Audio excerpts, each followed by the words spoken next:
ಹಲ್ಲು ಹೋಗಿ ಬೆನ್ನು ಬಾಗಿ ಅನ್ಯರಿಗೆ ಹಂಗಾಗದ ಮುನ್ನ, ಕಾಲ ಮೇಲೆ ಕೈಯ ನೂರಿ ಕೋಲು ಹಿಡಿಯದ ಮುನ್ನ, ಮೊಪ್ಪೆಂದೊಪ್ಪಳಿಯದ ಮುನ್ನ, ಮೃತ್ಯು ಮುಟ್ಟದ ಮುನ್ನ, ಮುನ್ನ ಮುನ್ನ ಮುನ್ನ ಪೂಜಿಸೋ ಕೂಡಲ ಸಂಗಮ ದೇವನ. ಹುಚ್ಚ, 84 ಲಕ್ಷ ಜೀವರಾಶಿಗಳಲ್ಲಿ ಅತ್ಯಂತ ಶ್ರೇಷ್ಠವಾಗಿರ್ತಕ್ಕಂಥದ್ದು ಈ ಮನುಷ್ಯ ಜನ್ಮ. ಹೆಂಗ ಬಂದೈತಿ ಹಂಗ ಹೋಗಬಾರ್ದು. ಮುಪ್ಪು ಬರುವುದಕ್ಕಿಂತ ಮುಂಚೆ, ಮೃತ್ಯು ಬರುವುದಕ್ಕಿಂತ ಮುಂಚೆ ಯಾವ ಕೆಲಸದ ಸಲುವಾಗಿ ನೀ ಇಲ್ಲಿಗೆ ಬಂದಿದಿ ಆ ಕೆಲಸವನ್ನ ಮಾಡಿಕೊಂಡು ನೀ ಕಡಿಗಾಗಬೇಕು. ಅಂತೇನೆ ಯಾವ ಕೆಲಸ ನೀ ಮಾಡಕ್ ಬಂದಿದಿ ಅಂತಂದ್ರ ಇದ ಕೆಲಸ ಅಪ್ಪ, ಇದ ಕೆಲಸ. ಈ ಪ್ರಪಂಚದೊಳಗ ಯಾರೂ ದೊಡ್ಡವರಲ್ಲ, ಯಾರೂ ಸಣ್ಣವರಲ್ಲ. ನಾವೆಲ್ಲರೂ ಕೂಡ ಪರಮಾತ್ಮನ ಮಕ್ಕಳದೀವಿ. ಕೂಡಿ ಬಾಳಬೇಕು, ಕೂಡಿ ಉಣಬೇಕು, ಕೂಡಿ ಇರಬೇಕು, ಭಗವಂತನನ್ನು ನಂಬಬೇಕು. ಎಲ್ಲವೂ ಕೂಡ ಅಸ್ಥಿರ ಅದ, ಭಗವಂತ ಒಬ್ಬವನೇ ಶಾಶ್ವತ ಅದನ. ಈ ಮನುಷ್ಯ ಎಲ್ಲಿವರೆಗೆ ಈ ಭಾವನೆಯನ್ನ ತನ್ನ ಜೀವಮಾನದಲ್ಲಿ ತೆಗೆದುಕೊಳ್ಳುವುದಿಲ್ಲ ಅಲ್ಲಿ ತನಕ ಏನು ಪ್ರಯೋಜನ ಇಲ್ಲ, ಏನು ಪ್ರಯೋಜನ ಇಲ್ಲ. ಬಹಳ ಲಕ್ಷ್ಯ ಕೊಟ್ಟು ಕೇಳಬೇಕು. ಯಾವಾಗ ಮನೆಯಲ್ಲಿ ಒಂದು ಮಗು ಹುಟ್ಟುತ್ತದ, ಈತ ಮುಂದ ವಿದ್ಯಾವಂತ ಆಗತಾನೋ ಇಲ್ಲೋ ಅನ್ನೋದ್ರೊಳಗೂ ಕೂಡ ಸಂಶಯ ಅದ.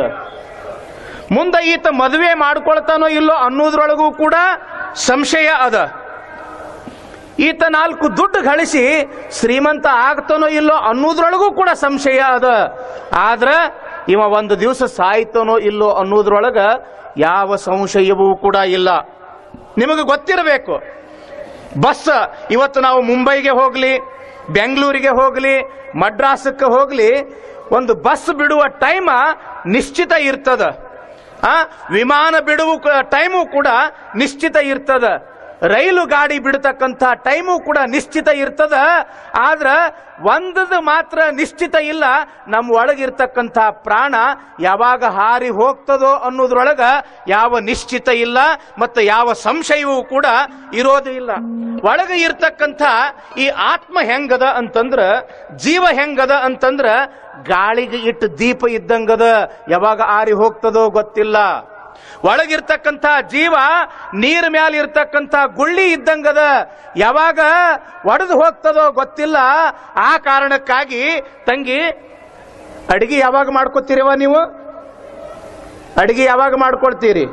ಹೊಟ್ಟಿ ಹಸದ ಬಳಕ ಮಾಡ್ಕೊಳ್ತೀರೋ ಏನು ಹೊಟ್ಟಿ ಹಸಿಯೋದಕ್ಕಿಂತ ಮುಂಚೆ ಮಾಡ್ಕೊಳ್ತೀರೋ?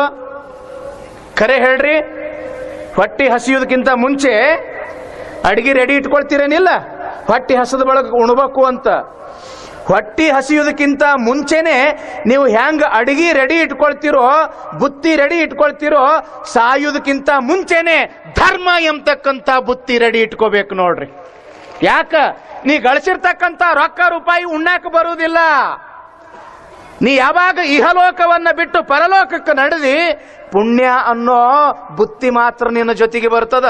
ಅಂತ ಪುಣ್ಯ ಅನ್ನೋ ಬುತ್ತಿ ಕೊಡ್ತಕ್ಕಂಥದ್ದೇ ಬಸವ ಪುರಾಣ. ಈಗೇನು ನೀವು ಕೇಳಕತ್ತೀರಲ್ಲ, ಇದು ಪುಣ್ಯದ ಬುತ್ತಿ, ಇದು ಪುಣ್ಯದ ಬುತ್ತಿ. ಅಲ್ಲೋ, ವರ್ಷ ಅಲ್ಲ, 2 ವರ್ಷ ಅಲ್ಲ, 70-80 ವರ್ಷ ಈ ಭೂಮಿ ಮೇಲೆ ಇದ್ದು ಮ್ಯಾಲ ಬಂದಿದಿ, ಏನು ಗಳಿಸಿ ಅಂತ ತಿಳ್ಕೊಂಡು ಮ್ಯಾಲ ಹೋದಾಗ ಆ ಪರಮಾತ್ಮ ಕೇಳ್ದ ಅಂತಂದ್ರ ಏನ್ ಹೇಳ್ತೀರಿ? 2 ಅಂತಸ್ತಿನ 4 ಅಂತಸ್ತಿನ ಮನಿ ಕಟ್ಟಿನಿ ಅಂತೇಳಿ ಹೇಳ್ತೀರೇನು? 20 ತೊಲಿ ಬಂಗಾರ ಗಳಿಸಿನಿ ಅಂತ ಹೇಳ್ತೀರೇನು? 1000 ಎಕರೆ ಜಮೀನು ಗಳಿಸಿರಿ ಅಂತ ಹೇಳ್ತೀರೇನು? ಇಲ್ಲ ಇಲ್ಲ ಅಂತ ನಮ್ಮ ಧರ್ಮ ಏನು ಗಳಿಸಿ, ಪುಣ್ಯ ಏನು ಗಳಿಸಿ ಅಂತ ಕೇಳ್ತಾನ. ಆ ಕಾರಣಕ್ಕಾಗಿ ಯಾವ ರೀತಿಯಾಗಿ ವಸಂತ ಕಾಲ ಬಂತು ಅಂತಂದ್ರ ಮಾವು ಚಿಗುರ್ತದೋ, ಎಲ್ಲ ಪಶು ಪಕ್ಷಿ ಪ್ರಾಣಿಗಳಲ್ಲಿ ಒಂದು ಹೊಸ ಚೈತನ್ಯ ಬರ್ತದೋ, ನಮ್ಮ ಈ ಮುನವಳ್ಳಿ ಭಾಗಕ್ಕೆ ಹೆಂಗಾಗ್ಯದಂತಂದ್ರೆ ಬಸವ ಪುರಾಣ ವಸಂತದ ಗಾಳಿ ಬೀಸದಂಗ ಬೀಸಿ ಬಿಟ್ಟದ ನೋಡ್ರಿ. ವಸಂತದ ಗಾಳಿ, ಜಂಗಮನ ಸುಳಿವು ಅದು ವಸಂತದ ಗಾಳಿ ಅಂತಾರೆ ನಮ್ಮ ಶರಣರು. ಆ ಕಾರಣಕ್ಕಾಗಿ ಒಳಗಿರ್ತಕ್ಕಂಥದ್ದು ಹೋಗುವುದಕ್ಕಿಂತ ಮುಂಚೆನೆ ಇಂಥದ್ದೆಲ್ಲ ಗಳಿಸ್ಕೋಬೇಕ್ರಪ್ಪ. ಜಿಂದಗಿ ಖತಮ್ ಹುವಾ ತೋ ಜೀನೆ ಕಾ ಢಂಗ್ ಆಯಾ, ಜಬ್ ಶಮ್ಮಾ ಬುझा ಗಯಿ ತೋ ಮಹಫಿಲ್ ಮೇ ರಂಗ್ ಆಯಾ. ಎಲ್ಲಿ ತನಕ ಆ ಪರಮಾತ್ಮ ಒಳಗ ಪ್ರಾಣವನ್ನ ಕೊಟ್ಟಾನ ಅಷ್ಟ್ರ ಒಳಗಾಗಿ ನಾವು ಬದುಕಿ ತೋರಿಸ್ಬೇಕು. ಬದುಕಿ ತೋರಿಸ್ಬೇಕು. ಒಳಗಿರ್ತಕ್ಕಂಥ ದೀಪ ಆರಿ ಹೋಯ್ತು ಅಂತಂದ್ರ ಬರೀ ಕತ್ತಲೆ ಬರೀ ಕತ್ತಲೆ ಬರೀ ಕತ್ತಲೆ. ಆ ಕಾರಣಕ್ಕಾಗಿ ಇದು ಒಮ್ಮೆ ಹೋಯ್ತು ಅಂತಂದ್ರೆ ಸಿಗುವುದಿಲ್ಲ, ಒಳಗಿರ್ತಕ್ಕಂಥದ್ದು ಹೋಯ್ತು ಅಂತಂದ್ರೆ ಸಿಗುವುದಿಲ್ಲ. ಅದಕ್ಕೇನಂತಾರ ಬಸವಣ್ಣವರು, ಮೊಪ್ಪಿಂದೊಪ್ಪಳಿಯದ ಮುನ್ನ ಮೃತ್ಯು ಮುಟ್ಟದ ಮುನ್ನ ಮುನ್ನ ಮುನ್ನ ಮುನ್ನ ಪೂಜಿಸೋ 3 ಸಲ ಅಂತಾರ ಅವರು. ಮುನ್ನ ಮುನ್ನ ಮುನ್ನ ಪೂಜಿಸೋ ಕೂಡಲ ಸಂಗಮ ದೇವನ